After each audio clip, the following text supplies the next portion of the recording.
Satria terdengar, tes 1, 2, 3. Saya pin dulu judulnya ya. Sahabat Femina, apa kabar? Semua sudah di rumah? Posisinya di mana? Bisa tolong tulis di kolom komen. Apakah suara Tria terdengar dengan jelas? Boleh ditulis di kolom komen. Sudah cukupkah suaranya? Oke, biar ngobrol-ngobrol enak. Kalau mau biar lebih enak bisa pasang earphone-nya atau earbuds-nya. Oke, kita akan punya obrolan menarik malam ini. Apa kabar semua teman-teman? Semoga dalam keadaan sehat walafiat. Saya Tria Nur Agustina, jurnalis Boga Femina yang akan menemani teman-teman selama 1 jam ke depan. Kita akan ngobrolin topik tentang sebuah profesi yang sangat unik. Itu adalah profesi food stylist ya. Nah, bintang tamu kita sudah hadir nih di sini. Nanti saya akan segera menginvite dia ya. Oke, nah Tria mau cerita dulu nih. Kita punya bintang tamu yang istimewa itu. Nah, sebetulnya teman-teman sering lihat gak sih kalau kita lagi nonton di TV yang ada iklan makanan, siapa kalau ngerti ya kayaknya tergiur banget ya.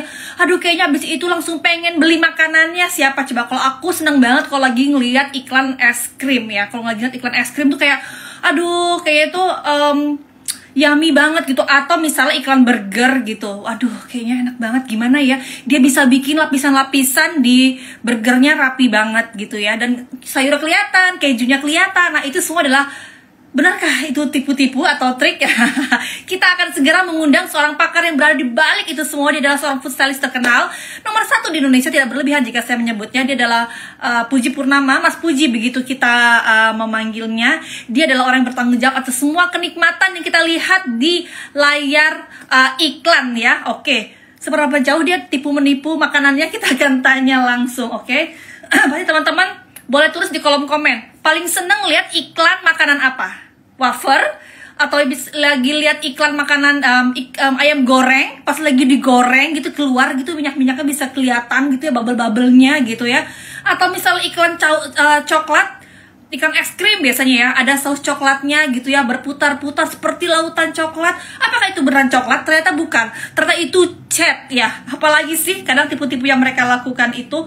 Atau misalnya kita lagi ngeliat iklan nih ya, misalnya Tria ngeliat iklan sayur sop gitu ya, misalnya sebelah iklan Royco gitu ya, ada sopnya lagi dipanasin di panci ya. Kita bisa melihat tuh isi-isi di dalam pancinya ya, pada bergerak-gerak dengan airnya. Ternyata itu pancinya dibelah loh sahabat Femina ya. Jadi banyak sekali trik-trik supaya misalnya kamera bisa melihat makanan dengan lebih jelas, supaya nanti menghasilkan visual yang menggiurkan ya gitu. Atau misalnya kalau kita tadi ngeliat iklan es krim, kok es krimnya nggak meleleh-leleh ya, ternyata es krimnya dari kentang. Kita bakal tanya banyak sekali trik-trik dari bintang tamu kita malam ini. Nah, ilmu untuk food styling itu jarang ada. Teman-teman seneng siapa di sini yang seneng foto-foto makanan di Instagramnya? Nah, bisa tanya tipsnya dari master kita kali ini, Mas Puji Purnama. Dia adalah food stylist di bidang komersil yang sudah tak terhitung lagi berapa project iklan yang dilakukan oleh beliau. Oke, dia ini seperti MacGyver ya. Pokoknya mau bikin makanan melayang-layang, mau makanannya meledak-meledak di atas wajan, dia adalah orang yang selalu dicari-cari. Saking kliennya banyak, klien itu rela mengantri ya. Jadwalnya dia ngalah-ngalahin jadwalnya dokter artis. Coba ya, semua orang harus ngantri ya. Dan dengan tadi pengalaman yang sangat panjang ya gitu ya. Pokoknya kita bisa kulik-kulik dari dia, gimana sih cara mau bikin, misalnya kalau kita mau foto minuman, kopi, gimana sih supaya kelihatan yummy gitu. Atau gimana sih mas caranya kalau mau bikin ayam goreng gitu, pas di foto gitu crunchy-nya kelihatan. Langsung aja aku akan meng-approve undangan dari mas. Sudah ada ibu produser di sana. Pokoknya kalau teman-teman punya pertanyaan bisa tulis di kolom komen, nanti Tria akan tanyakan di akhir acara. Selamat malam Mas Puji. Selamat malam Cici, Tria apa kabar? Aduh sahabat saya nih. Baik Mas Puji, senang sekali.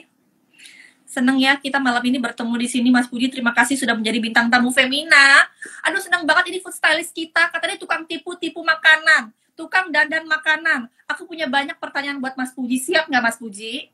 Saya banyak dosanya tukang tipu makanan. Kabur.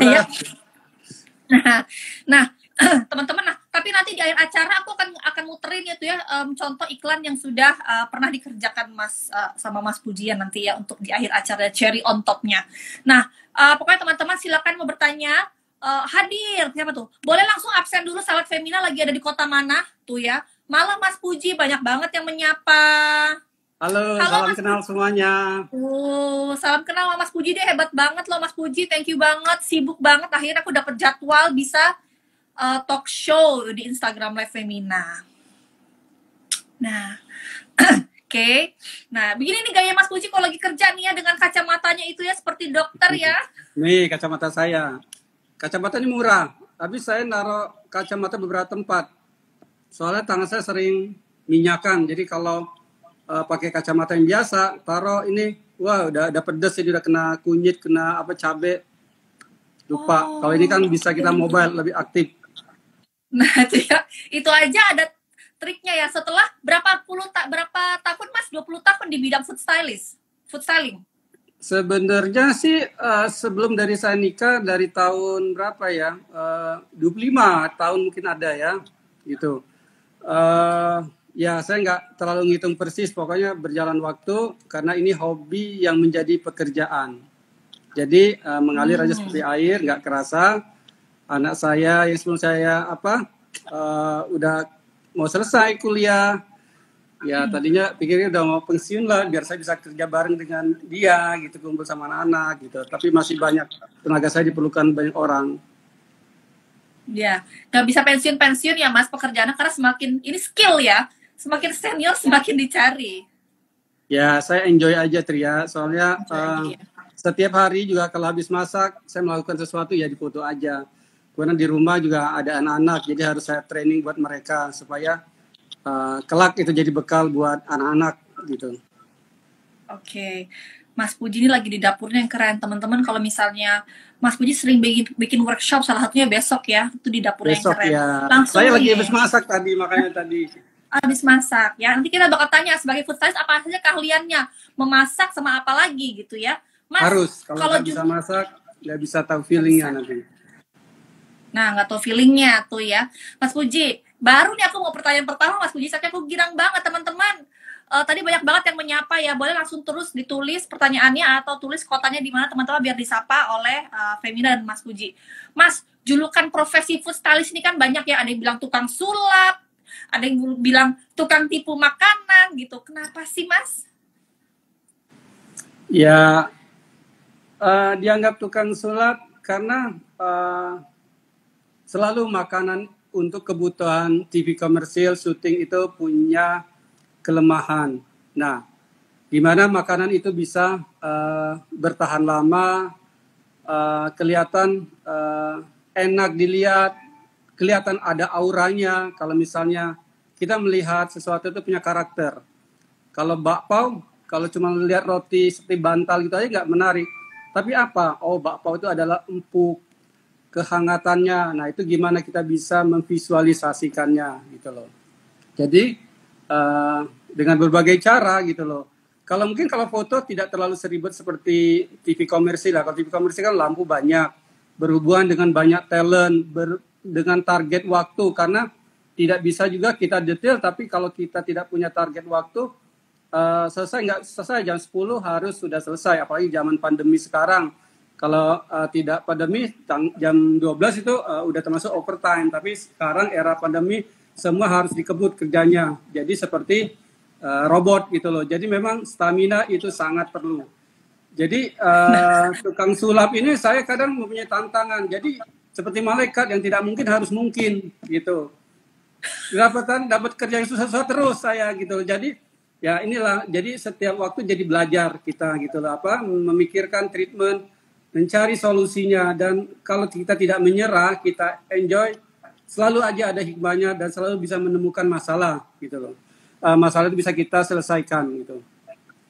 Oke, tuh ya teman-teman, ini menarik banget ya. Aku aja dengernya deg-degan gitu ya. Ternyata kalau di dalam set lokasi syuting tuh gimana sih deg-degan. Jadi emang berbeda banget teman-teman. Kalau kita biasanya sebatas styling, senangnya buat di Instagram ya. Atau ada juga teman-teman misalnya jadi berbagai macam food styling tuh beragam. Jadi tuh ada yang misalnya untuk editorial ya, misalnya untuk itu majalah, asik, tapi editorial ada juga Instagram bisa santai gitu. Tapi bisa kalau sudah berhubungan dengan syuting, pressure-nya tinggi karena udah syuting bukan udah kayak sinetron. Sinetron kan cepet. Kalau ini detail, klien sudah expend money, jadi mereka harus apa yang mereka keluarkan itu setara dengan apa yang kualitas mereka dapatkan gitu. Oh iya iya iya. Pokoknya tadi ya katanya kalau misalnya klien minta apa itu harus diwujudkan. Itu namanya tukang sulap ya. Bagaimana caranya? Nah, itu kita akan ngobrol tentang itu. Mas, mau tanya dulu nih awalnya. Ini pertanyaan basic banget. Mungkin sahabat Femina ada yang baru kenal Mas Puji nih ya. Atau pengen menjadi seperti Mas Puji, pengen jadi profesi food stylist karena sangat sedikit ya yang menekuni profesi ini. Nyaris persaingan tidak ada. Nah, dari mana sih belajar stylingnya mulanya, Mas? Monggo. Ya, sebenarnya zaman dulu era job AP itu kan sekolah pariwisata itu digembor-gemborkan. Nah, saya termasuk yang tertarik. Kebetulan bidang saya sesuai dengan apa yang saya lakuin dari sekolah, dari SMA-nya, dari kuliahnya atau apa. Nah, ketika selesai kuliah, saya berpikir teman-teman saya kerja di hotel. Kok saya tidak suka di hotel? Karena nggak tahu ya, buat saya terlalu membawa panci, masak terlalu di dapur. Saya senang yang banyak keluyuran, saya senang yang dinamis. Nah, apa yang cocok? Media boga. Akhirnya saya join dengan beberapa penerbitan buku masak dari Bintang Indonesia memulai, Kartini, majalah Selera 5 tahun, hampir semua media cetak saya ikutin. Terakhir saya ada di Femina Prima Rasa. Nah, di media itu kita dapur uji memasak, saya juga memasak. Ketika akan tampil, nggak mungkin kan numis kangkung dengan waktu yang sudah dia masak, kita foto, itu tidak menarik. Jadi setelah kita sudah dapat standar uji coba resep, kita setting waktu buat foto. Foto itu kita harus bikin treatmentnya supaya warnanya bagus. Jadi tidak masak kuahnya jadi dipisah. Saya ketemu dengan fotografer yang belajar juga, oh lighting seperti ini. Zaman dulu saya memulai belum era digital, masih analog. Jadi kalau saya misalnya menaruh background yang tinggi, ngaling lightingnya, saya diomelin, kamu jangan naruh botol gede di situ, lighting saya susah segala macam lah gitu. Oh ya, akhirnya sedikit banyak saya tahu nih si fotografer maunya seperti apa. Jadi ada kerjasama. Nah, pelan-pelan di situ karya saya dilihat, ada dulu namanya Citra Lintas Indonesia, ya Ibu almarhum Dewi Listiani, roh yang menemukan saya, bakat saya. Ayo bantuin saya. Waktu itu saya nggak punya waktu, cuma ada Sabtu Minggu saya kerja. Nah, waktu terus berjalan, makin banyak. Ketika di jalan itu terjadi, saya lihat banyak orang asing nih cari makan di sini. Orang Malaysia, orang Kanada, orang Singapura, atau apa. Saya orang Singaparna, gitu. Ya. Nah, eranya ketika Krismon, SDM dana yang besar itu yang dalam bentuk dolar itu kan harus bayar orang-orang asing, tidak bisa kan kita harus efisiensi. Ingat saya waktu masih zaman susah itu plastik aja refill aja mahal yang minta ampun. Nah, saya juga memasuki industri era yang tepat pada saat itu. Akhirnya pelan-pelan belajar. Nah, sebenarnya saya bukan orang yang pertama. Yang pertama itu ada.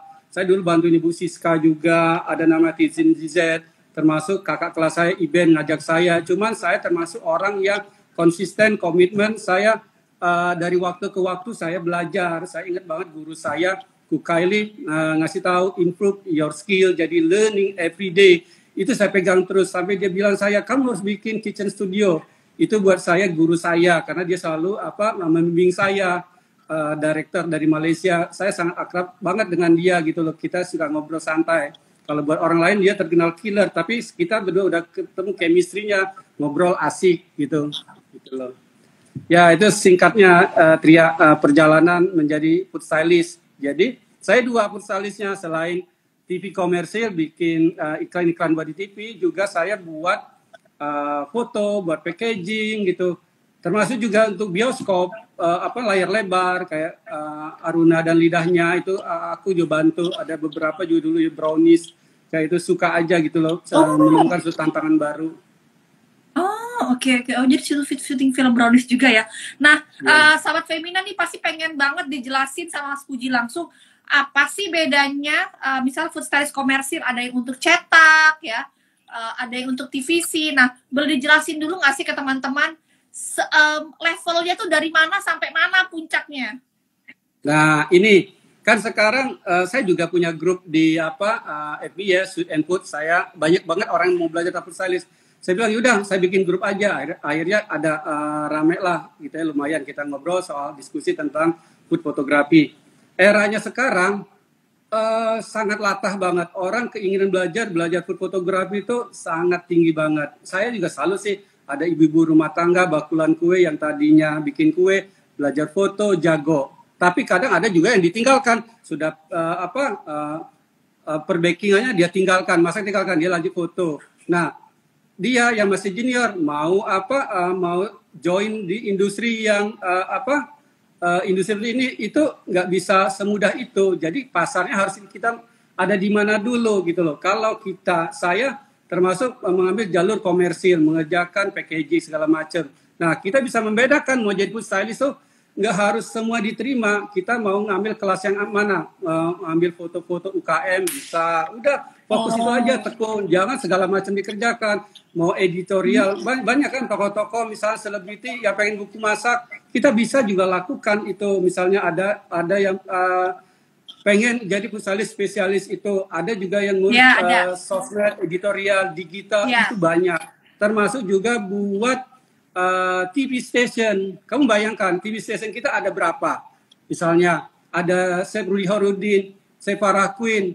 Nah, yang terjadi apa? Sekarang tuh TV station itu kadang produsernya menjadi food stylist juga, belanja segala macam. Harusnya produser duduk manis mengarahkan. Dia harus ada hire. Nah, di TV station tuh harus ada satu divisi yang namanya home economist. Dia yang uji coba resep. Jadi si Farah Queen tinggal duduk manis, dia duduk manis. Mereka yang mengarahkan gitu, jangan produser menjadi art director segala macam. Waktunya belajar betul, tapi akhirnya TV kita sangat jauh, sangat kalah dengan TV-TV luar. Kamu bayangkan Donna Hayes, kalau kita selesai acaranya aja bukunya ada tuh divisi-divisi home economist, art director semuanya ada gitu loh. Termasuk juga penerbitan buku di luar. Kalau kita semua campur aduk gitu loh. Ini saya ngomong kayak gini, pengalaman saya, jadi harus saya kasih tahu gitu loh. Itu Tria. Itu ya teman-teman, itu bagus banget ini tipsnya ya. Jadi memang beranilah menjadi spesialis ya Mas. Memang mungkin kita misalnya kalau mungkin kayak ada buat packaging, ada yang khusus bahkan buat buku resep, banyak banget misalnya kayak misalnya kayak Yudo Asmoro gitu ya, spesialis aja buku resep gitu kan. Betul. Akhirnya jadi orang-orang tuh tahu bisa kayak production house gitu ya, ketika atau misalnya brand mencari spesialisnya memang ini gitu, jadi memang harus ditekuni di situ. Nah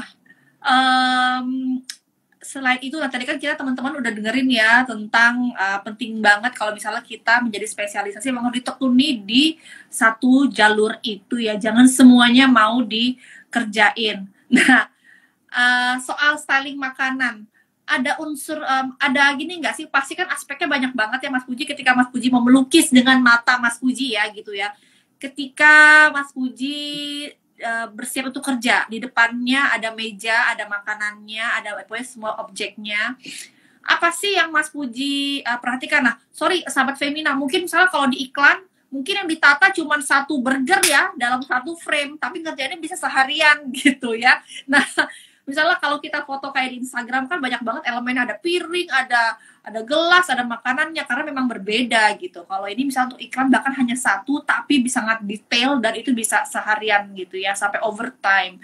Nah Mas Puji ketika mau melakukan styling makanan gitu ya, melihat makanannya, apa dulu sih yang Mas Puji lihat? Warna, letak ya, komposisi, atau gimana Mas? Apa yang menjadi hero, apa yang menjadi pendukungnya, itu gimana Mas?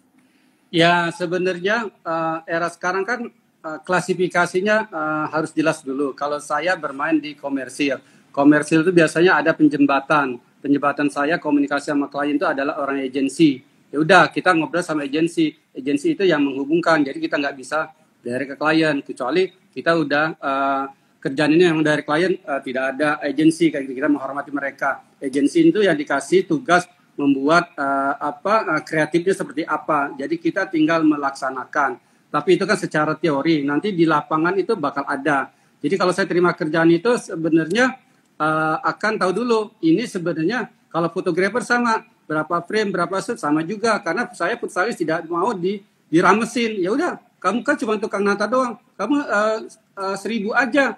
Nah, sedangkan fotografer di apresiasi bagus saya berjuang terus, saya berjuang buat teman-teman saya. Jadi apa yang dikerjakan fotografer dengan food stylist sama, ketika angle berubah, ya udah kita juga punya kompensasi lagi gitu loh. Jadi brief itu harus jelas. Nah, nggak bisa kalau fotonya misalnya, oke, kita foto nih angle 45 degree, tiba-tiba di lapangan minta top shot, itu harus komplain. Kenapa?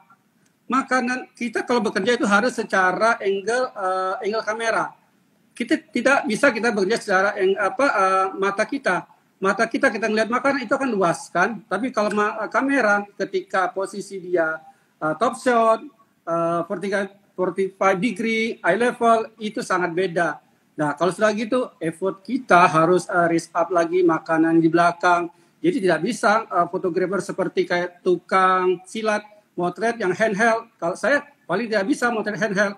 Handheld itu adalah kalau dia memang hobi juga menata. Dia harus menghargai food stylist.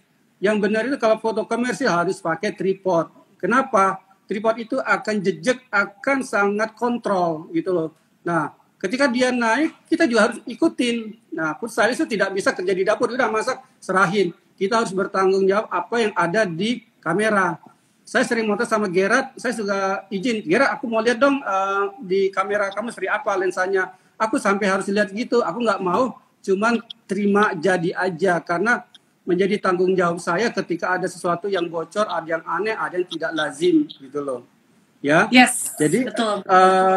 Ya memang kalau kita menikmatin, kita melakukan itu sangat dengan senang hati gitu loh, karena merupakan ibadah kita gitu loh. Supaya produk itu sukses, klien happy, itu adalah bayaran yang termahal buat kita, karena kita akan merasakan sesuatu yang waduh senengnya gitu loh. Saya sangat merasakan itu gitu loh. Iya. Apalagi kalau pas ngeliat iklannya jadi ya Mas ya. Iya betul. Nah, Mas Puji langsung nih, tadi banyak yang nanya apa stylingan makanan yang paling sulit segala macam. Sekarang boleh ceritain nggak sih trik-trik makanan gitu yang mungkin kita orang awam nggak tahu. Misalnya kan kerjanya lebih kayak MacGyver ya, bukan menata kayak kadang tuh cara membuat misalnya kalau burger gitu, kalau di foto supaya jangan menyusut ketika dimasak harus diameternya berapa persen segala macam. Boleh ceritain nggak sih beberapa trik makanan gitu ya, trik styling yang kita nggak tahu gitu, dan ternyata ternyata nggak kita duga gitu Mas bahan-bahannya. Boleh ceritain nggak ke kita? Ya sebenarnya anak-anak sekarang tuh manja kenapa? Karena semua serba era digital, semuanya menggampangkan. Kalau saya mengalami masa waktu masih analog, ketika guru saya fotografer tuh ada namanya Dan Haryo, luar biasa perfeksionis. Saya motret packaging Unilever segala macam ya, namanya satu persatu dipilih. Aku nyimak, mengamati apa yang dia kerjakan dan menjadi inspirasi saya. Seharian kita motret pancake Blue Band itu seruangan itu penuh. Dulu ketika pouring maple syrup itu, ya udah apa adanya, lari kita kerjain lagi. Kalau sekarang kan bisa kita kontrol kan, misalnya bawa daun mint dulu seember itu cari yang bagus apa. Sekarang kalau bolong tinggal ditacap. Nah menyikapin itu juga saya berkebun. Kalau kesulitan itu macam-macam ya, masalahnya lebih ke teamwork juga. Jadi food stylist itu adalah kerja yang tidak berdiri sendiri, harus teamwork ya. Jadi dia mata rantainya semua harus satu. Kalau misalnya saya mau nata bagus, fotografernya tidak bagus, desain grafis tidak bagus, ya sama aja. Jadi semua satu kesatuan. Yang paling enak, saya bagus, motretnya bagus. Kadang kita lihat makanan secara fisik, makan itu enak. Tapi kita dipoto, kok flat gitu ya, kok adem gitu, apa yang salah? Saya berusaha, jadi kadang terjadi di lapangan itu kayak saling salah-salah. Nah, makanannya bagus, kenapa tidak? Nah, jadi itulah, jadi jam terbang itu akan sangat menentukan gitu loh. Memang fotografer juga punya banyak cara dan trik gitu loh. Kalau buat saya sebagai freelance, dengan siapapun saya harus bisa kerjasama. Tapi sekarang sudah punya standar. Kalau motret ya udah harus ada laptop, jangan pakai TV, pernah kejadian. Terus benar-benar harus bisa di preview gitu, ya. Jadi kesulitannya macam-macam. Kalau es krim zaman dulu kita memang pakai es krim asli, problem, leleh. Kita pakai dummy. Nah, masalahnya kalau dummy, kalau dianya diam, still gitu, buat orang bagus, tapi buat saya, kok kok nggak bagus ya, karena berasa jadi kayak cake kayak gitu ya. Jadi harus ada mengawinkan dengan produk asli. Nah, era digital ini kita pakai produk asli. Kita setting suhu di studio sangat dingin. Suhu di studio sangat dingin ya. Terus klien menyediakan chest freezer. Jadi mereka memberi kita real es krim berapa banyak, berapa curah gitu ya. Nanti kita tinggal scoop. Kita bikin dummy itu hanya sebagai stand in. Nanti tim DI akan apply ke sana, akan diatur komposisi gitu loh. Kelihatannya real gitu loh. Nah, kebutuhannya beda-beda. Kalau kita membuat packaging, memang harus sedetail itu. Sehari cuma satu. Tapi buat ibu-ibu, nggak usah lah sampai pakai dummy atau apa. Saya lebih suka gaya seperti kayak Women Weekly kayak gitu. Kalau foto-foto makanan, ibu-ibu SIT saja, masak dari rumah udah foto, kan lebih kelihatan natural. Jadi akan beda konsepnya gitu loh. Kalau buat foto-foto editorial, kalau kita foto di studio kan habis foto udah nggak bisa dimakan, kena udara, kena banyak kontaminasi. Tapi kalau di rumah kan habis di foto bisa dimakan sama keluarga. Makanya paling baik kalau buat yang menyenangi memulai fotografi di rumah, cari satu space di samping dapur, ruangan yang dapat matahari, bisa natural light. Jadi kita setting dulu propsnya, dicuci supaya kita bisa makan atau masak, tuang, foto. Jadi ibu-ibu atau pemula nggak usah ikut-ikutan saya, mau pakai dummy segala macam di rumah kan kita mikirkan keamanan, ada anak-anak nanti kena chemical effect segala macam. Jadi terlihat spesifikasi seperti apa gitu. Mau komersil ya udah. Saya juga kalau di rumah ada gula batu, saya kadang pisahin, takutnya kecampur dengan tawas, karena kan kadang membuat efek seperti es batu itu pakai tawas. Aduh, saya mending ada tawas sisa, saya buang aja. Saya ada kepikiran gitu loh. Gitu. Jadi memang harus steril gitu loh. Ya, itulah. Jadi pakai tawas gitu. Nah, Mas Puji, tadi kalau ngomongin pas foto pancake, itu kalau pas dituang-tuang kan sirup maple berkali-kali, mahal banget. Itu pasti bukan sirup maple ya? Ya, kalau sekarang kan orang udah pakai karena timing kan, dengan digital kita pakai asli juga bisa. Dulu setelah kita pakai asli, kita pakai oli, kita juga di luar memang banyak pakai bahan-bahan yang tiruan kayak gitu. Pakai whipping cream, dia pakai buat tempat cukur jenggot kayak gitu. Saya termasuk yang agak menghindar. Kalau kebutuhannya saya masih bisa kontrol. Soalnya gini, saya ingin dapat sesuatu yang kalau bisa kita lakukan dengan bahan asli tidak masalah, ya tidak masalah kita lakukan, go dengan produk itu. Bikin whipping cream, kita pakai butter cream kan nggak masalah gitu, daripada saya pakai misalnya buat cukur godek rambut gitu ya, malah menurut saya jadi terlalu banyak belanjanya. Industri di sana yang kita agak lebih mahal. Itu saya dulu motret teh Sariwangi ya, saya pakai Jack and Daniel. Kamu bayangkan satu botol spirit kayak gitu Jack berapa Daniels? Duit Daniel buat itu. Karena kalau teh itu, kalau kita minum teh kan kadang kita merasa warnanya paling lama-lama tua, intensitas naik. Nah kalau wine itu bertahan gitu, dia dapat tingkat kebeningannya juga stabil gitu. Itu rahasia yang saya buka. Jadi rahasianya adalah teh pakai Jack Daniels, sahabat Femina ya. Oke juga ya kosnya. Karena ternyata itu warnanya udah bertahan. Lalu kalau nih Mas Puji, kalau big foto ayam, montok banget ayamnya. Bener nggak sih ayamnya dijahit badannya, dioperasi? Ya. Ini bagian saya sebagai tukang operasi ya, dokter ya. Jadi pernah saya seminggu itu atau saya tidak mau makan fried chicken lah atau apa, karena kerjaan saya ya gitu, jahit ayam kayak gitu. Jadi udah enak lah lihat lemak-lemak kayak gitu. Jadi kalau ayam, kalau kita nyebutnya kata seksi itu adalah definisi yang punya shape-nya bagus, apapun misalnya cabai bentuknya ada nih, jadi tidak yang simetris rata, ada bentuk, karena futsalis kan perlu tekstur, perlu dimensi supaya ada permainan komposisi yang menarik gitu. Jadi kalau perkara ayam ya biasa, tapi kadang gini, ada beberapa klien saya seperti orang Jepang tidak terlalu suka yang terlalu fake itu.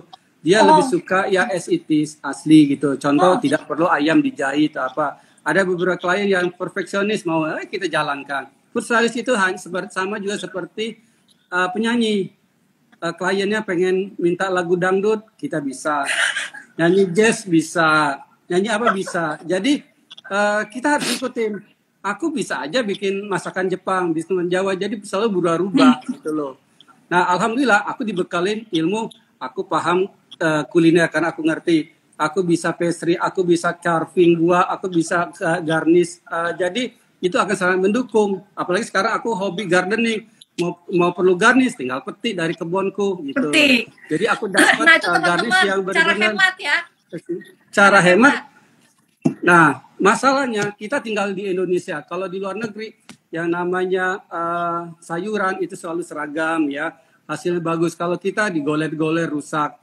Kita belanja tuh kadang memang boros banyak. Sewaktu-waktu kita harus mikir apa yang bisa ditanam di dataran rendah, lowland seperti Jakarta ini. Saya tanam basil, saya tanam rosemary, saya tanam macam-macam lah di rooftop garden saya di atas. Jadi kalau perlu foto misalnya waffle, pancake, saya pakai daun raspberry. Semua orang nggak ada yang punya, saya punya. Jadi itu akan jadi pembedaan gitu. Jadi kelihatan bule banget gitu. Oh iya, oh bagus, iya pakai daun raspberry ya. Iya gitu. Makanya kalau nggak mau hobi gardening, ya nggak akan support kerjaan kita. Ada Brian. Tuh kata Brian punya Thai basil. Iya, kamu punya semua. Brian pernah ke rumah saya. Aku juga pengen ke rumah Brian, kan dia punya studio baru sekarang. Mas Puji. Nah lu, kalau aku tuh dulu pernah baca ya, dulu kayak baca Kompas atau apa, katanya nih sahabat Feminat dengan jadi timnya Mas Puji mobilnya pernah diberhentiin gara-gara bawa kangkung kebanyakan. Iya, saya itu. Itu ceritanya gimana? Kangkungnya buat syuting. Sampai kita diberhentiin polisi kemarin banyaknya. Kalian tuh jangan bayangin food saya jangan bayangin kalau seberapa gede, cuma sepiring kan? Butuhnya cuma sepiring. Syuting kangkung cuma ada sepiring tumis kangkung. Oh ya, Puji paling belanja 5 ikat. Salah, saya belinya 1 pick up. Saya survei semua perkebunan kangkung. Ada namanya dekat Kelapa Gading dulu rawa-rawa. Sekarang udah jadi perumahan. Ada di Sawangan perkebunan kangkung cabut. Sekarang udah jadi jalan tol. Saya pernah dulu ke Sukabumi semuanya lah. Saya melakukan itu karena ketika saya dapat kerjaan gini, kan kita harus lihat shootnya frame by frame-nya berapa frame gitu. Jadi kangkung sekali masak di kompor yang mawar itu kan cepat sekali, harus sudah dimasak, taruh, gagal, bikin lagi. Jadi cuman kangkung diambil pucuknya doang gitu loh. Berapa kali saya di-stopin polisi, ini mobil apa? Mobil film. Kok mobil film banyak panci, Pak? Mau jawab apa? Catering apa kita? Aduh susah, karena mobil kita kacanya di belakang sampai banyak barang, jadi kena tilang di jalan tol. Oh, nah Mas Puji, boleh kasih tahu nggak sekalinya mau pergi syuting tuh ya, kan di balik iklan yang cuma sekian detik yang kita lihat di TV, kita nggak tahu belakang gimana. Seberapa banyak barang yang kamu bawa, seberapa banyak kru dayang-dayangnya Mas Puji. Konon katanya Mas Puji punya tukang pijat sendiri, atau ada kru yang harus bisa pijat karena kan pegel. Gimana tuh? Saya kan dulu sering syuting noodle ya, produk-produk mie gitu ya. Jadi saya kru in-house dulu tuh sampai 5, sekarang kru in-house 3. Tapi freelance saya ada 5, jadi mereka siap. Jadi misalnya ngerebus, saya ajarin aja mamang tukang urut kan gitu ya. Kan dia seneng kan gitu ya, kita harus juga melatih. Kalau di tempat saya tuh kerjanya padat karya, jadi siapapun, nggak ada yang lulusan yang sekolah-sekolah tinggi. Jadi, nah ketika ada jeda waktu misalnya belum frame kita, yaudah nganggur si mamang tukang pijit ya suruh pijitin kita. Jadi kita harus menyiapkan dokter pribadi P3K-nya. Jadi kalau anak-anak stres, rata-rata kru saya tuh sakit leher sama punggung, belikat, masuk angin karena juga stres gitu. Jadi kalau ada tukang pijat di lokasi kan enak, jadi seger lagi. Jadi tadi ngantuk melek lagi gitu loh. Jadi sahabat Femina, tadi kalau Mas Puji bilang kalau syuting bisa seharian, mungkin bahkan kadang 2 hari ya Mas Puji ya. Kalau misalnya kru yang lain bisa diganti orangnya, shift-shiftan. Kalau yang udah kayak skill kayak Mas Puji dan timnya nggak bisa diganti, harus mereka terus ya. di depan kamera, bayangin tuh teman-teman, sekian belas jam. Nah, pertanyaanku, siapa yang paling bikin stres kalau di lokasi? Kayak itu kayak, Ya, diem dari gue lagi mikir gitu. sebenarnya saya tidak menyalahkan seperti kayak produser, director, karena punya tanggung jawab masing-masing. Kita sebagai orang freelance adalah profesional aja. Jadi kalau produser itu kan menjaga argo dia supaya bekerja dengan di rodanya masing-masing, di relnya masing-masing, supaya jangan sampai dia nggak lepas kontrol. Lepas kontrol, waktu bertambah, overtime, siapa yang mengeluarkan duit, PH yang kena. Jadi saya sangat paham. Jadi itu biasalah gitu loh. Jadi sebenarnya mereka pada saat di lokasi begitu, tapi setelah sudah selesai syuting, wah kita bercanda-canda, director juga kayak gitu macam-macam lah. Tapi sekarang saya udah umur segini, lebih baik memilih pekerjaan. Jadi saya cari yang happy, tim happy, yang nggak terlalu drama-drama. Habis, alhamdulillah aku udah punya semua. Aku udah punya semua, jadi aku mau ngapain lagi? Aku mau seperti dulu lagi yang harus ini. Jadi sekarang saya lebih banyak mencari hal yang bagus saja. Kalau jadwal yang cocok, yang asik, ketemu itu kita kerja. Tapi kalau yang ya udah, bilang aja sibuk segala macam. Pokoknya sekarang lebih baik mikirkan faktor kesehatan. Kalau dulu saya hari ini syuting, besok syuting lagi, wah saya ngeri gitu loh. Zaman sekarang era pandemi, kalau kita nggak ngatur jadwal buat istirahat, banyak hal yang mengancam gitu buat kesehatan kita. Oh iya, padahal kalau mau dijabanin, job mah ada aja tiap hari ya, tapi harus. Sebenarnya nggak ada habis-habisnya kerjaan. Sekarang kita lagi mikir, jangan sampai kita jadi mesin duit. Yang penting kita menjaga keseimbangan. Aku kalau lagi misalnya ada temanku ngajak undangan makan durian, aku tinggalin jadwal misalnya itu, ya udah aku milih karena aku perlu refreshing, aku perlu ketika aku pulang itu seger. Ya kasih aja ke Juba, ke temanku yang lain, kan kita bagi-bagi rezeki gitu. Jadi ya Mas Puji ini pokoknya dia akan break kalau ada panggilan makan durian ya berarti ya.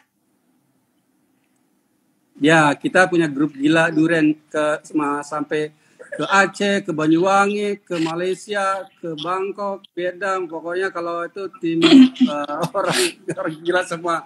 Ya gitulah. Jadi orang-orang yang mencari kesenangan lewat hobi cara masing-masing. Yes. Sahabat Femina, terima kasih banget banyak pertanyaannya. Tadi udah dicatat ya. Ada yang tanya, satu pertanyaan deh aku kasih dulu sebelum aku lanjut nih. Apa trik foto roti? Kalau foto roti apa yang harus ada ditonjolkan? Tadi pertanyaan dari Anissa. Ya, saya pernah ngedain sari roti segala macam. Sebenarnya yang paling baik itu kalau kita bekerja buat foto ada di store. Jadi roti habis di foto, habis baking kita foto. Tapi kan masalahnya kita kadang lighting kita lama, ngatur komposisi lama. Ya udah kita bekerja dengan stand in barang-barang yang jelek dulu. Barang jelek kita atur waktu dulu buat komposisi. Sudah oke, mereka timing atur waktu. Ada produk yang baru masuk. Jangan barang bagus baru ngatur lighting, baru ngatur komposisi. Setengah jam, 1 jam hilang, rotinya udah kempes gitu loh. Ya, tapi kadang juga kayak saya ada produk yang besar, rotinya banyak, problem ya udah jalanin fungsi saya sebagai dokter bedah. Rotinya saya bolong dari belakang, tambel lagi, pinjem lagi jadi kayak cloning dari roti sebelahnya gitu. Pokoknya ada aja setiap hari itu kita belajar memikirkan treatment, improvisasi terus, riset terus gitu, karena selalu berubah-ubah. Iya. Dan kadang ilmunya tuh nggak ada di buku ya teman-teman. Jadi memang betul, harus tidak ada dicari di buku. Diri. Kayak kemarin saya baru aja syuting produk margarin. Saya bikin bolu gulung nanas. Bolu gulung nanas klien pengennya fluffy, Japanese roll cake, empuk, pakai selai nanas. Kamu bayangkan kalau kita orang ngerti baking, selai yang basah itu ketika kita gulung mau segede apa, memble, jejak. Akhirnya saya mikir, dunia saya baking. Udah masak selainya saya pakai kasih agar-agar. Terus ketika spreadingnya kita harus pakai spike yang seperti anyaman sampai yang besar. Jadi kita tidak spreadingnya dengan langsung penekanan. Jadi bisa kontrol rapi. Terus kita gulung dulu dengan rotinya bolunya dengan ini trik ya, dengan serbet buka jalan dulu. Nah setelah itu baru kita gulung, digulung juga masih memble. Apa akal kita beli paralon, potong atasnya, bolu yang sudah dibungkus, masukin ke situ, ikat paralon dengan bolu dalam, masuk kulkas.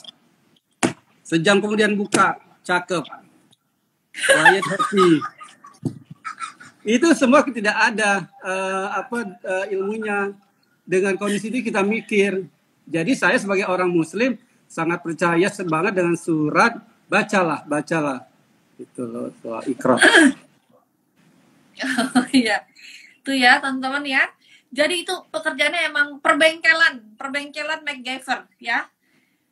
Harus kadang tuh di lokasi kadangnya harus berpikir cepat. Nah, kalau senjata wajib, aku mau cerita dalam sepanjang karir saya merasakan pekerjaan yang paling sulit.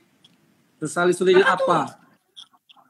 Saya menghadapi bapak saya mau meninggal, tapi sisi lain saya harus bekerja. Coba kalau orang yang tidak profesional kabur aja ditinggal pekerjaan. Saya cuma dalam batin saya berdoa aja, ya Allah. Saya waktu itu lagi motret GrabFood hari Jumat. Kondisi di WhatsApp grup bapak saya sekarat. Saya cuma berdoa, aduh gimana, tenang aja. Kalau kita pasrah ada aja jalannya. Saya sampai rumah hari Jumat, udah Sabtu dikabarin bapak saya udah meninggal. Cari tiket ke Palembang, kakak saya belum swabnya dapet. Nggak tahu ya, kalau kita selalu bekerja dengan doa atau apa, ada aja jalannya. Masalahnya saya habis itu besok itu harus ada workshop tes produk kecap. Nah, produser saya jagain, aduh gimana Puji, gimana, udah tenang, aku bisa atasin, di sini selamat, sini selamat. Saya first flight berangkat ke Palembang, pemakaman ayah saya. Terus aku cerita ini supaya kita punya tanggung jawab gitu loh. Jadi kita tidak bisa meninggalkan pekerjaan kita dengan cara main kabur. Jadi saya tetap melakukan pagi nyampe ke rumah, saya ikut memandikan, saya ikut memakamkan ayah saya. Terus karena ayah saya itu termasuk inspirasi banget buat saya. Jadi sesuatu yang buat saya harus hadir gitu. Nah, maghribnya kita tahlilan. Besoknya first flight, pagi saya nggak tidur lagi. Jam 12 harus saya ke bandara. Pagi pesawat terbang. Citylink saya udah tiba di Halim. Paginya kru saya sudah siap buat tes produk. Saya lari ke tukang pijit dulu sebentar, refleksi supaya saya enak. Terus besoknya syuting dengan kondisi pandemi yang kita takut ada ormas mengancam kita 2 set kamera. Yang saya bayangin adalah di dalam pikiran saya bayangin orang tua bapak ibu saya. Saya tidak nangis, tapi mereka akan senyum membuat saya happy. Dan itu yang membuat saya semangat. Akhirnya syuting selesai 2 set kamera, bayangkan ya. Terus sampai rumah tepar. Berapa hari kemudian produser WA saya deg-degan, ada apa? Mas Puji, terima kasih ya. Klien happy. Ya Allah, alhamdulillah. Jadi semuanya tidak ada yang tidak mungkin kalau kita melakukan itu dengan sungguh-sungguh, kita dengan doa, dengan tekun, tanggung jawab. Dan itu sudah saya lakukan dalam karir saya, melakukan hal yang sulit. Saya kehilangan orang tua, meninggal selisih dalam sebulan, ibu saya dulu baru bapak. Sorry ya saya cerita ini gitu loh. Karena orang tua saya, terutama bapak saya, inspirasi buat saya.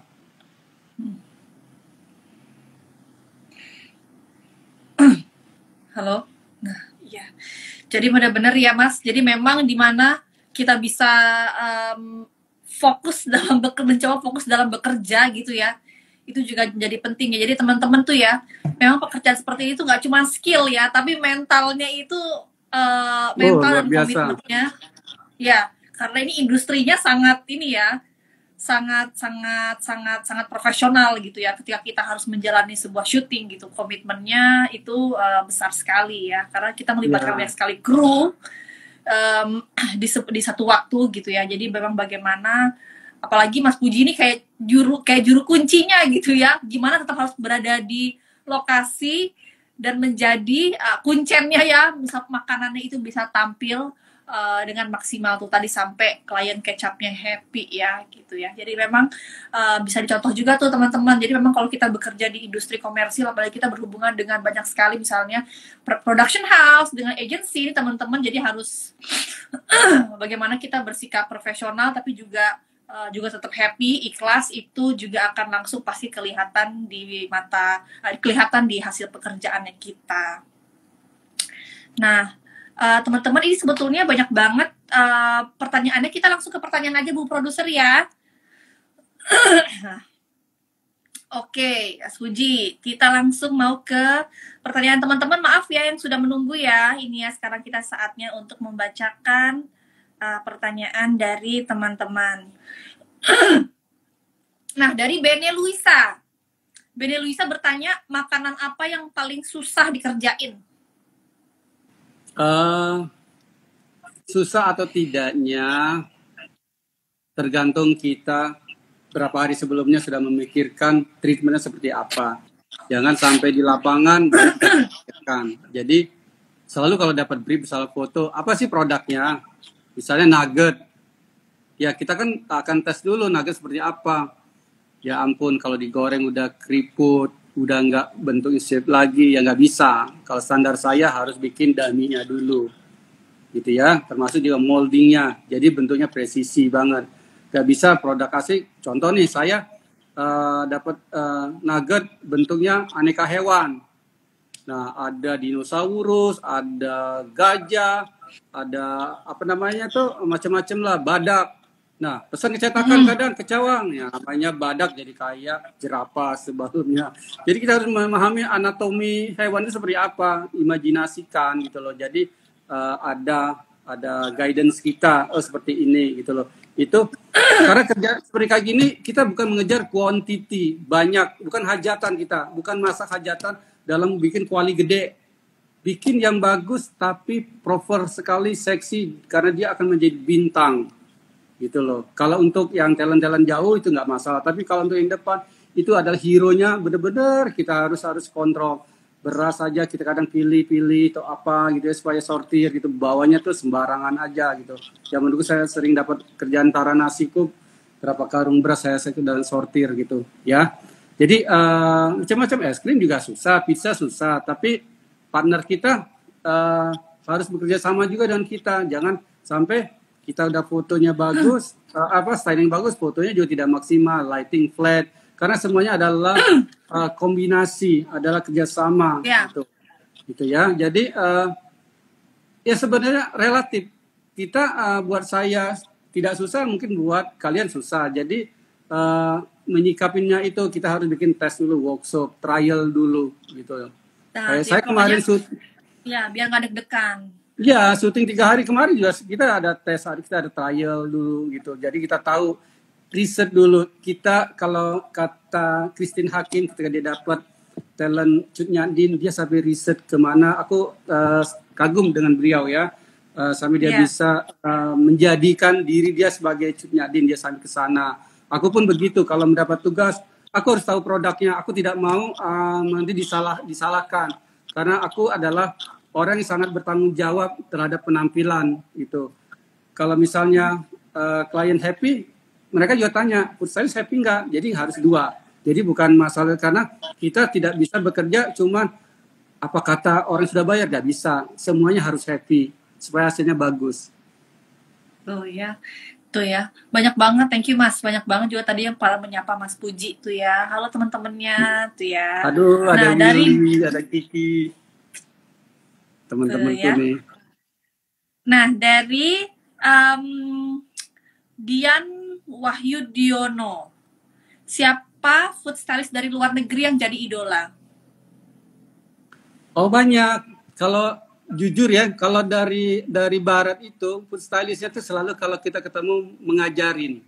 Kalau dari Asia justru misalnya dari Singapura ada namanya satu F ya. Kalau bekerja ke sini saya cuma jadi babunya aja, tukang cuci piring segala macam. Dia belanja semua produk, misalnya dikletekin semua barang. Gitu. Kita tidak boleh tahu apa yang dia beli. Termasuk kita misalnya syuting es krim udah selesai, ditaruh di trash bag, dia kocok-kocok sama air jadi larut. Jadi kita tidak boleh saking segitunya. Itu food stylist Asia ada itu ya. Tapi kalau sama bule, saya dibimbing gitu loh sama food stylist dari New Zealand, dari Australia atau apa. Saya pernah membantu mereka ketika syuting di sini gitu. Asik lah. Jadi ya itu policy masing-masing lah ya gitu ya. Jadi kalau secara style aku suka Donna Hay ya, karena dari Australia itu kebanyakan gaya-gaya natural. Aku perhatikan dia itu tidak seperti kalau kita chef Hong Kong kalau masak terlalu diatur, terlalu diukir-ukir. Kalau dia apa adanya diaduk. Tapi apa adanya diaduk itu seperti apa? Misalnya dia sangat memperhatikan komposisi, dinamika, ada kontras warna, ada tekstur gitu loh. Jadi ada flow-nya, ada sausnya yang satu terinspirasi banget dengan Donna Hay. Sampai saya koleksi bukunya beberapa buat saya, tapi dia lebih banyak ke buku-buku penerbitan dan itu menginspirasi saya ketika saya kerja di media. Itu menjadi acuan kita buat bekerja gitu. Banyak sih pesaing dari luar, banyak sekali gitu, terutama dari luar Asia banyak sekali gitu. Nah, itu tadi lucu banget tuh ya teman-teman. Berarti kalau kadang tadi kata Mas Puji bilang ada food stylistnya yang dari Asia itu, jadi kalau habis kerja bahan-bahan yang dia pakai dibuang ke trash bag, dikunci ya, orang nggak boleh tahu apa yang dia pakai ya. Itu semua formulanya rahasia. Formulanya rahasia. Nah, dari Nyonya Yani, dia tanya trik foto mie rebus agar mie-nya nggak gampang mekar saat diberi kuah. Ya, kalau latihan terus pasti bisa ya. Masanya kita juga harus masak mie-nya juga perhatikan, pakai mie telur. Sifat mie itu kan kalau mie telur itu adalah mie bukan instan. Instan itu pasti ada bahan yang membuat dia cepat dimasak. Cepat dimasak kan dia ada tepungnya udah dicampur dengan tapioka. Jadi dia cepat sekali matang. Nah, itu kan problem. Dia tidak spring lagi, tidak kenyal lagi ya. Nah, kalau pakai mie telur, iya, karena dia kan harus sama aja kalau ada oat kan yang instan dan tidak instan itu kan satu contoh ya. Jadi jangan pakai mie instan ya, kita harus pakai mie telur. Nah, masaknya setengah matang, masaknya seperti kayak masak pasta aja, kasih minyak lah, siapin air es, nanti sudah matang dijeburin, itu banyak itu. Join makanya di grup kita Shoot and Food di FB kan banyak tuh cerita-cerita, kita bisa koreksi juga. Yes, tuh. Jadi kalau mau gabung di mana tadi Mas Puji boleh disampaikan, ada Facebook grupnya apa namanya supaya teman-teman bisa join? Itu Shoot and Food. Kamu udah join, kamu kan admin. Ya. Lupa ya. Enggak, kan aku nanya Mas Puji. Kan Mas Puji Shoot and Food. Ya, sama dengan IG saya yang galeri kerjaan Shoot and Food. Ya, ada tinggal search aja di FB. Nah, itu ya teman-teman. Nih dari Tufa 23. Gimana tips motret makanan tradisional? Tuh kata Bu Produser, waktunya udah mau habis. Ya, siap-siap. Oke. Gimana Mas tips motret makanan tradisional? Saya sangat senang motret makanan tradisional. Tidak akan pernah kehabisan ide. Indonesia ada berapa provinsi? Berapa provinsi, Tria? Katakanlah 27. Tahu sekarang. Ya. Berapa sekarang? Terus kan dia ada per daerah lagi. Artinya apa? Mereka punya kerajinan itu yang menarik. Nah, tipikalnya tuh khas. Nah, secara paling gampang geografis kan Sumatera, Jawa. Kalau karakter Jawa itu kan biasanya agak manis-manis, terus pakai gerabah. Aku sangat mengamati kalau di Manado mungkin orang senang berladang. Jadi dia senang yang semua makanan seperti sampah, ada bumbu serba daun-daun atau apa. Karena kan mereka harus survive ya, gitu ya. Nah, ini akan menjadi ide inspirasi kita sebagai background, sebagai sesuatu yang menjadi elemen simbolisasinya gitu loh. Nah, problemnya kalau makanannya sudah berwarna goldish semua, propsnya goldish susah. Nah, kita harus mengkawinkan gitu loh. Contoh ya, misalnya Minang itu kan perawatannya sama aja kan banyak kuningan. Tapi kan makanan dia sendiri ada macam-macam, tidak hanya warna-warna kuning. Nah, kita harus mengatur kontrasnya gitu loh. Gitu. Pokoknya sangat menarik bikin foto makanan tradisional. Cuman tidak usah juga terlalu banyak di treatment. Wah, bikin rendang bener-bener harus pakai daging gelondongan, nggak usah. Jadi saya lebih suka makan makanan tradisional tuh apa yang dimasak ibu itu yang kita tata gitu loh. Yang kita pikirkan adalah harmoni, keseimbangan, komposisi yang menarik gitu. Nah, jadi mana iya, itu. Emang harus latihan, nanti matanya lama-lama makin Iya. tajam lihat komposisi Makin lentur ya. tangannya gitu. Nah, ini pertanyaan terakhir nih ya, teman-teman. Thank you banget yang sudah banyak menyapa, sharing, say hi, tadi berkabar, bersapa, dan juga biar mengucapkan terima kasih. Aduh, banyak banget pertanyaannya. Mas, ini boleh mungkin 2 pertanyaan lagi, tapi jawabnya boleh. Oh, boleh banget saya. Singkat. Nyantai. Iya. Apa? Dia bertanya, apa namanya? Apa pendapat Mas Puji tentang digital food photography? Misalnya makanan terbang atau minuman yang tumpah-tumpah. Ya, ini Silakan. kan sepertinya kita itu selalu senang mengekor. Apa yang dikerjakan orang, kita juga harus ikut. Dulu ibu-ibu senang banget ada karung semua. Ada melamin semua. Iya, saya amatin itu. Jadi tidak ada pakai doily paper, pakai semua. Saya bilang bye-bye semua barang itu. Jangan kadang pernah mereka itu, aku nggak punya prop, salah. Kamu inventaris apa yang ada di rumah dengan barang yang sederhana itu bisa dilakukan. Tidak ada propsnya, tumpahin aja makanan di talenan. Yang penting itu adalah kamu punya nggak? Talenta kamu adalah feeling kamu menata itu supaya enak. Jadi bukan karena harus ada propsnya dulu. Ibu-ibu itu selalu kalau props itu cantik dulu. Model kayak Besienza kayak gitu, wow, royal gitu ya, salah kalau buat saya. Jadi saya lebih senang punya karakter. Ceritanya mau apa konsepnya gitu ya. Jadi cuma daun pisang ditaruh gitu aja, taruh nasi bisa jadi sesuatu gitu. Jadi hilangkan sesuatu misalnya aku harus punya prop, itu salah. Jadi kalau gitu dirubah, gaya fotonya simple aja, jadi punya ciri khas gitu. Yes, Nah, gitu. memang kalau kita amatin, kalau style dari orang bule itu dia natural sekali.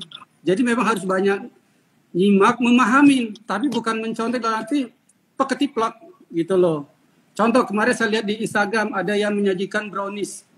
Dia pakai pisau. Pisaunya apa? Salah. Pisau buat mencungkil oyster. Coba kalau dilihat orang, kan malu gitu loh. Kalau namanya motong cake ya, kalau nggak pisau panjang, oke. Kalau nggak ada ya udah jangan dipaksa. Mungkin karena cantik, bagus. Saya lihat seluruh komennya, bagus. Tidak ada yang berani bilang, itu salah. Sebenarnya pisau cake tapi pakai pisau buat congkel oyster. Aku cuma ngamatin aja. Jadi memang kalau menjadi pekerja yang di industri harus totalitas. Jadi kita harus memahami budaya, kebiasaan, apa yang menjadi hal-hal yang relevansinya pas gitu loh. Saya ketika motret makanan Itali, aku harus search dulu apa sih yang ada di Itali. Oh ya, daun basil aku nggak mungkin kan ganti daun kemangi. Karakter basil itu khas banget. Ketika aku motret makan Vietnam, oh mereka senang aromatik herbs-nya ya, mint segala macam, dan itu akan menjadi suatu yang main dulu kita harus taruh. Korea, oh ya ada kimchinya. Jadi kita dapat feel-nya dulu. Jadi kalau ada kerjaan, research dulu gitu loh.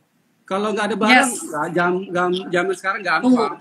Aku piring putih aja, tinggal spray aja, jadi gold, jadi stainless, gampang. Tinggal dilunturin lagi aja pakai thinner gitu. Ya, jadi harus memahami. Ada yang ketawa tuh, royal di props, iya jangan kebanyakan. Tuh ya, oke. Harus posting di komunitas FB dulu Pak Puji yang pakai pisau oyster. Oke. Nah, di balik kisah foto makanan. Baiklah, terima kasih banget Mas Puji. Nggak terasa sudah 1 jam bersama Mas Puji. Ya ampun pengennya. Jadi teman-teman maaf ada beberapa pertanyaan yang belum terjawab, tapi waktunya sudah sampai di penghujung acara. Senang sekali bisa mendengarkan banyak ilmu-ilmu, banyak banget pasti cerita-cerita juicy lainnya yang belum diceritakan. Pokoknya episode cerita makan, jadi kalau Femina ini kalau talk show-nya di Instagram Live namanya cerita makan Mas Puji. Kalau masak-masak namanya cerita masak. Seneng banget episode cerita makan malam ini, sangat menarik, bisa menculik Mas Puji. Boleh nih ada kalimat penutup bagi yang ingin terjun ke profesi ini, silakan. Ya, pesan-pesan saya, kalau ingin menjadi terjun ke dunia seperti saya, harus totalitas, harus spesialisasi. Contoh, saya udah 25 tahun bekerja di industri ini. Tapi jangan salah, saya tidak bisa foto. Saya dianugerahin ilmu saya cuma belajar menata aja. Jadi buat saya udah, itu adalah yang saya dapat. Jadi begitu juga kan ada fotografer yang tidak bisa menata, ada yang bisa, yaitu adalah anugerah, nggak apa-apa. Tapi akhirnya presentasinya bermain di mana gitu loh. Nah, satu hal lagi, kita lihat petanya, kuenya, pie-nya itu kan ada di belahan mana, kita bermain di pasar mana. Kalau kalian mau terjun, yang ibu-ibu bakulan mau terjun di industri komersil film, bisa stres, bisa rontok rambut. Kenapa? Luar biasa di sana. Orang bully segala macam. Jadi harus start mulai dari hal-hal yang kecil. Gini aja deh, kita jadi penyanyi dangdut aja. Setiap saat kita pentas di mana aja. Jadi artinya ada pasar misalnya kelas UKM kayak gitu. Terus satu hal lagi, jangan juga kita banting harga, tidak memberikan apresiasi kepada diri sendiri. Itu sangat penting. Sekarang tuh banyak main banding harga. Saya tidak bisa dibayar 500.000 sehari. Kenapa? Lah, mobil saya sekali jalan aja udah bensin 200, tol udah berapa, e-tol udah berapa, makan kru berapa. Paling nggak operasional tuh 1 juta, 2 juta. Lah kalau segitu ya kurang gitu loh. Jadi memang cukup atau tidaknya kita tahu kita bermain di mana. Kalau komersil pasti gitu loh. Tapi kan enak kalau bermain di pasar-pasar yang aman, UKM, ketemu kliennya nggak sebawel, nggak stres gitu loh. Jadi ada rupa, ada harga gitu. Ya sekali lagi harus berusaha hobi yang menjadi pekerjaan. Jadi hobi dulu ya menjadi pekerjaan, jangan jadi pekerjaan dulu. Kalau saya ini adalah hobi yang menjadi pekerjaan. Saya hobi, jadi saya ngalir aja. Kita sepertinya gini, fokus mengerjakan hal yang baik. Orang lain yang akan menilai pasar kita seperti apa. Kalau kita selalu mikirkan, wah saya harus promosi segala macam, tapi kita tidak mengupgrade skill, tidak menaikkan level selera kita, itu akan jadi susah. Jadi gaya kita juga nggak jelas, gayanya gaya galau. Gaya galau tuh apa yang diikutin orang, ikutin atau apa. Jadi harus punya ciri khas. Itu aja. Kalau saya mungkin terlalu banyak mengerjakan hal-hal orang yang foto makanan tradisional, misalnya ada sampiran. Jadi orang bisa puji tuh identik dengan makan tradisional, tidak juga. Jadi di mana ada undangan nyinden misalnya buat makanan Korea bisa. Betul. Gitu bisa. Betul. Jadi saya tadi kita di awal Mas Puji sampaikan saya penyanyi tawaran klien apa bisa diwujudkan. Bisa gitu loh. Jadi tapi saya harus riset lagi belajar gitu. Jadi karena saya mengalir sebagai food editor di media, sebagai wartawan itu adalah fungsinya sebagai guru. Artinya kita banyak membaca, kita banyak riset. Setelah kita penuh otak kita ilmu, pengetahuan, itu akan menjadi dasar kita berpijak menuangkan sesuatu. Itu. Jadi itu aja saran saya. Tuh ya. Terima kasih banget teman-teman. Pengennya 2 jam ya Mas Puji ya. Tapi teman-teman karena tadi ini sudah durasi juga 1 jam. Pokoknya teman-teman kalau mau nonton ulang acara ini bisa kembali dilihat di IGTV Femina ya. Jadi kalau yang baru datang, yang baru nyimak, banyak sekali tadi obrolan menarik, yang lucu-lucu juga yang sudah di-sharing oleh Mas Puji. Pokoknya kalau belum merasa cukup, Mas Puji selalu bisa ditemui di komunitas Facebook-nya ya, Food and Shoot. Teman-teman langsung gabung aja. Thank you banget Mas Puji di sesi cerita makan kali ini. Terima kasih dari Femina. Pokoknya konsisten itu penting ya. Pokoknya aku kenal Mas Puji dari tahun 98, zaman pandemi udah jadi food stylist dia. Sampai sekarang pun masih jadi food stylist ya. Pokoknya fokus. Makanya bisa jadi master. Langsung jadi master. Oke. Terima kasih banget Mas Puji. Sehat-sehat. Teman-teman juga banyak yang pada bilang sehat-sehat selalu buat Mas Puji. Thank you banget atas waktunya. Ini ada Kiki, director saya nih. Nah, tuh. Dadah, teman-teman, banyak banget yang menyapa Dadah. Mas Puji. Thank you sudah bersama-sama kita malam ini, teman-teman. Jangan lupa ditonton ulang di IGTV ya. Saya Trianur Agustina, jurnalis Boga Femina. Terima kasih teman-teman yang sudah bergabung. Sampai jumpa. Sampai jumpa. Terima kasih semuanya. Lanjut di FB ya. Terima kasih.